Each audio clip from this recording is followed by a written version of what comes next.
Hello साथियों। तो स्वागत है आपका अपने यूट्यूब चैनल बाबा क्रैक कंपटीशन में। मैं शैलेंद्र सिंह राठौड़ एक बार फिर से आपका स्वागत करता हूं और आज हम डिस्कस करेंगे राजस्थान के महत्वपूर्ण जनजातियों के बारे में और वे किस क्षेत्र में पाई जाती है और उनकी विशेषताओं के बारे में। तो दो भाग में हम पहले डिस्कस कर चुके हैं, जिसमें मीणा जनजाति और भील जनजाति के बारे में। आज हम तीसरा भाग डिस्कस करेंगे गरासिया जनजाति के बारे में। तो साथियों, गरासिया जनजाति से रिलेटेड अहम फैक्ट्स देखने को मिलेंगे। क्या क्या गरासिया जनजाति से रिलेटेड हैं जो हमें इम्पोर्टेंट लगेंगे, वो ध्यानपूर्वक साथियों पूर्ण मनोयोग से इस क्लास में देखो। फिर गरासिया से रिलेटेड कोई भी फैक्ट आपसे एग्जाम में पूछा जाए तो आप एक लाइन में सीधा सीधा उत्तर दे पाओगे। अब बात करेंगे गरासिया जनजाति मुख्यतः सिरोही जिले व आबू रोड। गरासिया जनजाति कहाँ है? सिरोही जिले व आबू रोड की तहसीलों में निवास करती है। गरासियों के घर घेर कहलाते हैं। गरासियों के घर क्या कहलाते हैं साथियों? घेर कहलाते हैं। और गरासियों के गांव फालिया कहलाते हैं। गरासियों के गांव क्या कहलाते हैं? फालिया। और गरासियों के मुखियों को कहते हैं सहलोत। क्या कहते हैं साथियों? गरासियों के मुखियों को सहलोत कहते हैं। सोहरी, सोहरी किसे कहते हैं? गरासियों में सोहरी कहते हैं अनाज संग्रहित करने वाली कोठियां सोहरी कहलाती हैं। अब साथियों, कांधिया किसे कहते हैं? कांधिया कहते हैं गरासिया जनजाति में प्रचलित मृत्यु भोज की प्रथा कांधिया कहलाती है। अब बात करते हैं साथियों, हरी भावरी किसे कहते हैं? हरी भावरी क्या होता है गरासिया जनजाति में? हरी भावरी मतलब गरासिया जनजाति द्वारा सामूहिक रूप से की जाने वाली खेती।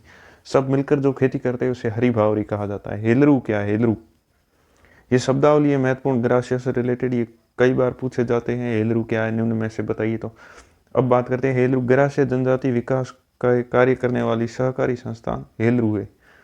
क्या है साथियों? गरासिया जनजाति के विकास कार्यों के लिए तत्पर हमेशा सहकारी संस्था है एक, जो हेलरू कहलाती है। गरासिया जनजाति के लोग एक से अधिक पत्नियां रखना संपन्नता का प्रतीक मानते हैं। मतलब इनमें ऐसी विचारधारा है कि जिसकी ज़्यादा पत्नियां होगी वो अधिक संपन्न व्यक्ति है।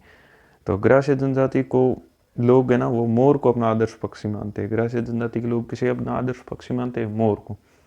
अब साथियों, हुर्रे क्या है? हुर्रे, हुरे नहीं, हुरे, सिर्फ हुरे तो वो होती है इस्लाम वाले ही बेहतर हुरे। गरासिया जाति के लोग मृतक व्यक्ति की स्मृति में मिट्टी के स्मारक बनाते हैं और उन्हें हुरे कहते हैं। कोई व्यक्ति अगर मर जाए तो उसका एक मिट्टी का स्मारक बनाया जाता है और उसे हुरे कहा जाता है। गरासिया जाति के लोग मृतक व्यक्ति के अस्थियों का विसर्जन किस झील में करते हैं? नक्की झील, माउंट आबू में करते हैं।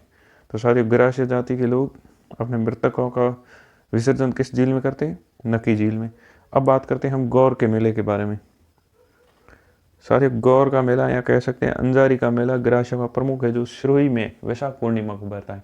गरासिया जनजाति अधिकतर सिरोही में ही पाई जाती है और सिरोही में गौर का मेला या अंजारी का मेला भरा जाता है।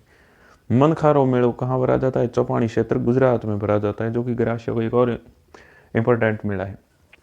अब विवाह कितने प्रकार के होते हैं गरासिया में, उसके बारे में डिस्कस कर लेते हैं साथियों।